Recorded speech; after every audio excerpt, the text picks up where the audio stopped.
जो नए कानून में BNS 85 है दोस्तों, और इसका इस्तेमाल आजकल महिलाएं इसे भरण पोषण यानी कि मेंटेनेंस पाने के लिए एक हथियार के रूप में इस्तेमाल कर रही हैं दोस्तों। और वो महिलाएं करती क्या है कि पति के परिवार के बाकी सदस्यों को भी इसमें शामिल करती हैं दोस्तों। और क्या आप 498A के बारे में दोस्तों जानना चाहते हैं? क्या 498A जमानती है?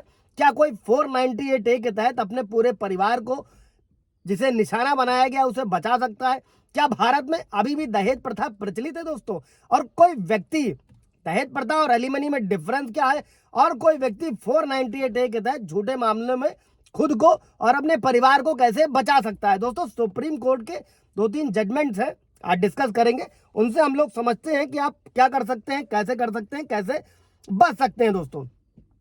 जय हिंद, नमस्कार। मैं एडवोकेट आशीष मिश्रा। लाइक कर दीजिएगा, शेयर कर दीजिएगा, सब्सक्राइब कर दीजिएगा ताकि इन्फॉर्मेशन के जजमेंट और लोगों को मिल सके। जजमेंट की कॉपी चाहिए होगी कमेंट कीजिएगा। आप अपॉइंटमेंट भी बुक कर सकते हैं, बात कर सकते हैं, सलाह ले सकते हैं। जजमेंट की कॉपी भी आप व्हाट्सएप के थ्रू पा सकते हैं दोस्तों।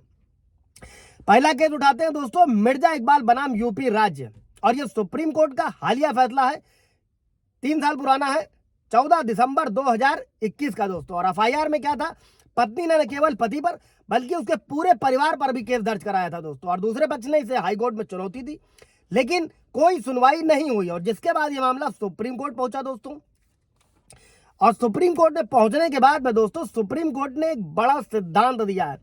अगर किसी मामले में पति के परिवार को पक्ष बनाया जाता है तो उनकी सीधी भागीदारी जरूरी है। साधारण शब्दों में भी समझते हैं दोस्तों, अगर सीधी भागीदारी साबित नहीं होती है तो हाईकोर्ट को क्या करना होगा? उनके खिलाफ जो FIR है उसे रद्द करनी होगी। जो पुराने कानून में CRPC की धारा 482 के तहत हाईकोर्ट का यह कर्तव्य है। और नए कानून में भारतीय नागरिक सुरक्षा संहिता की धारा 528 ये जजमेंट आपको क्लियर करता है दोस्तों। ये आप अपने केसेस में लगा सकते हैं जिसमें परिवार के बाकी नाम अगर सीधी भागीदारी नहीं है तो उनका नाम हटाया जाए। अगला जजमेंट गीता मेहरोत्रा बनाम स्टेट ऑफ यूपी, ये 2012 का मामला है दोस्तों। और इस मामले में सुप्रीम कोर्ट ने यह स्पष्ट किया था कि FIR में दर्ज हर व्यक्ति की भूमिका किस तरह से वो क्रूरता में शामिल है इसकी डिटेल्ड जो है विवरण दिया जाना चाहिए। और अगर पीड़िता सिर्फ ये डिटेल देती है कि वो मानसिक पीड़ा में शामिल थी तो कोर्ट ने कहा कि यह पर्याप्त नहीं है। और सुप्रीम कोर्ट ने उस FIR को रद्द कर दिया और कहा कि सिर्फ FIR में नाम दर्ज कर देने से यह अपराध नहीं बन जाता है जब तक क्रूरता में उनकी स्पष्ट भूमिका न की जाए दोस्तों। एक और जजमेंट से समझ लेते हैं दोस्तों, रमेश बनाम तमिलनाडु राज्य। इसको नोट रखिएगा, ये तीनों जजमेंट है दोस्तों। अगर आपका कोई केस है आप अपने केसेस में लगा सकते हैं, इसका इस्तेमाल कर सकते हैं और अपना बचाव कर सकते हैं। इस मामले में क्या हुआ था दोस्तों कि पक्ष ने भाभी के खिलाफ मामला दर्ज कराया, यानी कि पत्नी ने कराया होगा, पति की वाइफ ने। और भाभी पहले से शादीशुदा थी और पीड़िता के साथ नहीं रह रही थी। और इसीलिए इस मामले में सुप्रीम कोर्ट ने हाई कोर्ट को अतिरिक्त सावधानी बरतने की सलाह दी दोस्तों। और इस मामले में सुप्रीम कोर्ट ने FIR को रद्द कर दिया और दोबारा सुझाव दिया कि हाई कोर्ट में याचिका दायर करते समय पक्ष को हमेशा ये डिटेल्ड विवरण दिया जाना चाहिए कि संबंधित पक्ष एक ही छत के नीचे नहीं रह रहा है दोस्तों। कोई सवाल जवाब होगा इससे रिलेटेड तो कमेंट में पूछेगा और ब्रीफ कर दिया जाएगा, क्लियर कर दिया जाएगा दोस्तों। अभी दोस्तों अगर BNS 85 498 की झूठी FIR हो गई तो उससे कैसे बचना है दोस्तों? अग्रिम जमानत का प्रावधान है। सबसे पहले अगर आपको लग रहा है तो अग्रिम जमानत के लिए आवेदन करना चाहिए। और अग्रिम जमानत आपको जेल जाने से बचा सकती है।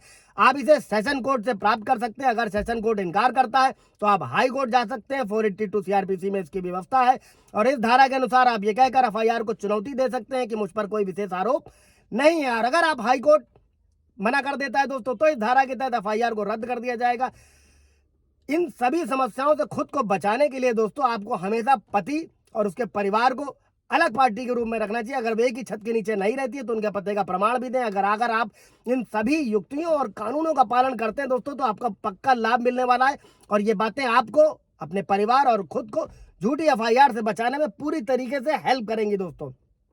इसी के साथ में दोस्तों कई सारे पति ऐसे हैं, सवाल रहते हैं अगर कानूनी लड़ाई लड़ने के लिए पैसे नहीं है तो डायरेक्टली आप नालसा की वेबसाइट पर जा सकते हैं, ऑनलाइन अप्लाई कर सकते हैं। इसके अलावा हर डिस्ट्रिक्ट में जिला विधिक सेवा प्राधिकरण का ऑफिस होता है दोस्तों, वहां पर जाकर अपने लिए निःशुल्क विधिक सहायता प्राप्त कर सकते हैं। महिलाओं के लिए वैसे ही निःशुल्क विधिक सहायता की व्यवस्था करी गई है नालसा द्वारा, नेशनल लीगल सर्विसेज अथॉरिटी द्वारा इसके अगर पति भी चाहे। और इसी के साथ में अभी सुप्रीम कोर्ट का भी जजमेंट है दोस्तों, हाई कोर्ट का भी है। अगर बहू परेशान कर रही है, घरेलू हिंसा का झूठा मुकदमा दर्ज कराया तो साथ भी बहू के खिलाफ घरेलू हिंसा का मुकदमा दर्ज करा सकती है अगर पीड़ित है तो। कोई सवाल जवाब होगा तो कमेंट में पूछेगा। Thank you.